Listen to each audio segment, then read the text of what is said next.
Welcome to the class law of crimes എന്നുള്ള video സീരീസിൽ ഇന്ന് ഒരു ചെറിയ വീഡിയോയിൽ നമ്മൾ വാട്ട് ഈസ് എ ക്രൈം എന്നുള്ള ബേസിക് ആയിട്ടുള്ള കൺസെപ്റ്റിനെ കുറിച്ചാണ് ഡിസ്കസ് ചെയ്യുന്നത്.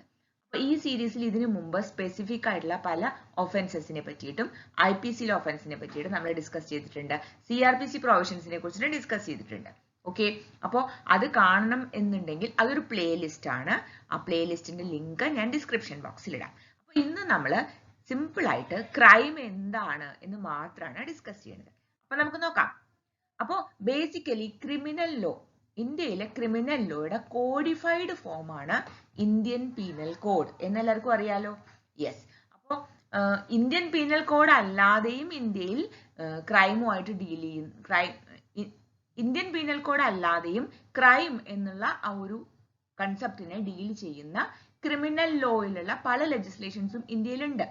പക്ഷെ 1860 IPC ഫോം ചെയ്യുന്ന സമയത്ത് അതുവരെ ഉണ്ടായിരുന്ന എല്ലാ ക്രിമിനൽ ലോസിനെയും കോഡിഫൈ ചെയ്തിട്ടാണ് ഈ IPC ഉണ്ടാക്കിയത്. അപ്പൊ ഇന്നും ഇന്ത്യയിലെ മോസ്റ്റ് ഓതന്റിക് ആയിട്ടുള്ള മോസ്റ്റ് ഓർഗനൈസ്ഡ് ആയിട്ടുള്ള criminal law Indian penal code തന്നെയാണ്. അപ്പൊ ഇത് ക്രൈം എന്താണെന്ന് അറിയാൻ നമ്മൾ നോക്കേണ്ടതും ഇന്ത്യൻ പീനൽ കോഡിൽ തന്നെയാണ്.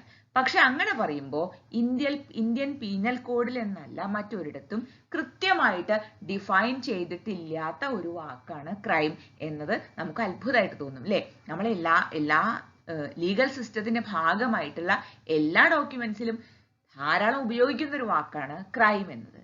എന്നാൽ എന്താണ് ക്രൈം എന്നത് കൃത്യമായി ഇവിടെ ഡിഫൈൻ ചെയ്തിട്ടുമില്ല.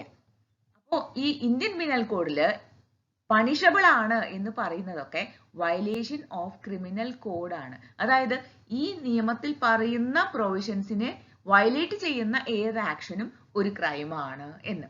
ഓക്കെ, അല്ലെങ്കിൽ കുറച്ചുകൂടി എക്സ്പ്ലെയിൻ ചെയ്തിട്ട് കുറച്ചുകൂടി നമ്മളതിനെ ഇന്റർപ്രറ്റ് ചെയ്യുകയാണെങ്കിൽ crime is A harmful act. കൃത്യമായിട്ടുള്ള ഡെഫിനിഷൻ അല്ല, അതൊരു ക്രിമിനൽ ലോ പഠിച്ചു വരുമ്പോൾ നമുക്ക് ഉണ്ടാവുന്ന ഒരു അണ്ടർസ്റ്റാൻഡിങ് ആണ് crime is A harmful act. അത് ഹാംഫുൾ എന്ന് പറഞ്ഞു കഴിഞ്ഞാൽ ചെയ്യുന്ന ആൾക്ക് ഹാംഫുൾ ആവാം, തൊട്ടടുത്ത് നിൽക്കുന്ന ആൾക്ക് ഹാംഫുൾ ആവാം. അതുകൊണ്ട് മാത്രം ഒരു ക്രൈം ആയിക്കൊള്ളണം എന്നില്ല.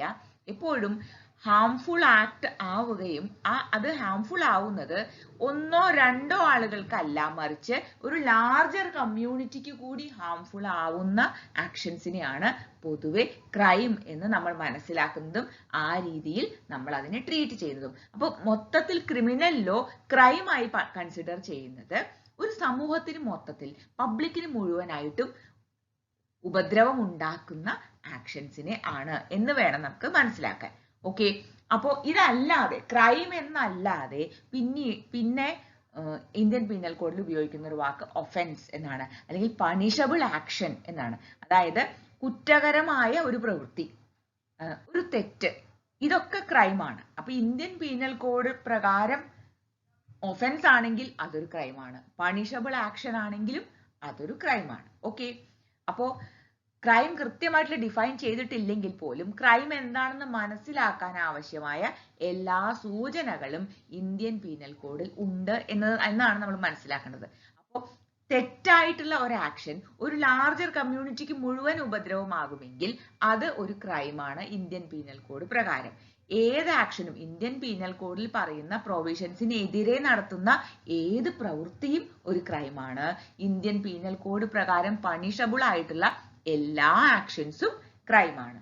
ഇതാണ് നമ്മൾ ക്രൈമിനെ കുറിച്ച് മനസ്സിലാക്കേണ്ടത്. അപ്പോൾ ക്രൈം എന്ന വാക്കിന് കൃത്യമായിട്ടുള്ള ഒരു ഡെഫിനിഷൻ കൊടുത്തിട്ടില്ല, പക്ഷെ അത് വളരെ വലിയ ഒരു കൺസെപ്റ്റാണ്.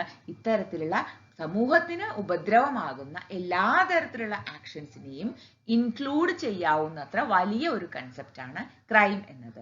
ഇനി ഇന്ത്യൻ പീനൽ കോഡ് കൃത്യമായിട്ട് പറഞ്ഞിട്ടുള്ളത് ക്രൈമിന് 4 സ്റ്റേജസ് ഉണ്ട് എന്നാണ്. Intention, preparation, attempt and commission. Intention എന്ന് പറഞ്ഞാൽ എന്താ? തെറ്റായ ഒരു പ്രവൃത്തി ചെയ്യാനുള്ള ഒരു ഉദ്ദേശം മനസ്സിലുണ്ടാവുക എന്നത് മാത്രമാണ്. പക്ഷെ ഇന്റൻഷന്റെ സ്റ്റേജിൽ അത് പണിഷബിൾ അല്ല. ഒരാൾക്ക് തെറ്റായ ഒരു ഇന്റൻഷൻ ഉണ്ടായി എന്നത് ഒരു പണിഷബിൾ ആയിട്ടുള്ള ഒരു ഒഫൻസ് അല്ല. ഇനി അടുത്തത് എന്താണ്? നമുക്ക് ഒരാൾക്ക് തെറ്റായ ഒരു കാര്യം ചെയ്യണം എന്ന് തോന്നിയാൽ ആ കാര്യം ചെയ്യാൻ വേണ്ടി അയാൾ പല പ്രിപ്പറേഷൻസും നടത്തും. ഈ പ്രിപ്പറേഷൻസിന്റെ സ്റ്റേജിൽ പോലും അത് പണിഷബിൾ അല്ല. ഓക്കെ, അയാൾ കുറച്ച് പ്രിപ്പറേഷൻ ഒക്കെ ചെയ്തു വെച്ചു, പക്ഷെ അയാൾ ഒന്നും ചെയ്തില്ല. അപ്പോൾ ആ പ്രിപ്പറേഷൻസും പണിഷബിൾ അല്ല.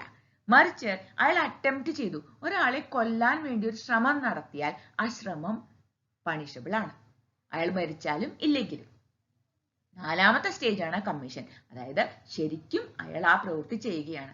കളവിന് വേണ്ടി ശ്രമിച്ചു പിടിച്ചാലും അത് അറ്റംപ്റ്റ് ടു തെഫ്റ്റ് എന്ന് പറഞ്ഞാൽ പണിഷബിൾ ആണ്. തെഫ്റ്റ് ചെയ്ത് പിടിച്ചാലോ അത് തെഫ്റ്റ് എന്നുള്ള ക്രൈമിനും പണിഷബിൾ ആണ്. അപ്പോൾ ഈ അവസാനത്തെ 2 സ്റ്റേജ്, അതായത് attempt to commit an offence പിന്നെ കമ്മീഷൻ ഓഫ് ആൻ ഒഫൻസ്, ഈ 2 സ്റ്റേജിലുമാണ് അതൊരു ക്രൈം ആവുന്നതും പണിഷബിൾ ആവുന്നതും. അതിന് മുമ്പുള്ള 2 സ്റ്റേജുകളിൽ ഇന്റൻഷൻ, പ്രിപ്പറേഷൻ തുടങ്ങിയവയിൽ നിന്നാണ് ഈ ക്രൈം ഉണ്ടാവുന്നത് എങ്കിൽ പോലും ആദ്യത്തെ 2 സ്റ്റേജിൽ അത് അവിടെ നിന്ന് പോവുകയാണെങ്കിൽ അത് രണ്ടും പണിഷബിൾ അല്ലാതാനും. അപ്പോൾ ഇപ്പൊ നമുക്ക് മനസ്സിലായില്ലേ എന്താണ് ക്രൈം എന്ന്. ഇനി ഇത്തരത്തിലുള്ള വീഡിയോസ് ആയിട്ട് വരാം. നിങ്ങൾക്ക് ലോ ഓഫ് ക്രൈംസിലെ കൂടുതൽ വീഡിയോസ് കാണാൻ താല്പര്യമുണ്ടെങ്കിൽ please watch the playlist. Link ഞാൻ ഡിസ്ക്രിപ്ഷൻ ബോക്സിൽ കൊടുത്തിട്ടുണ്ട്. Okay, till then bye.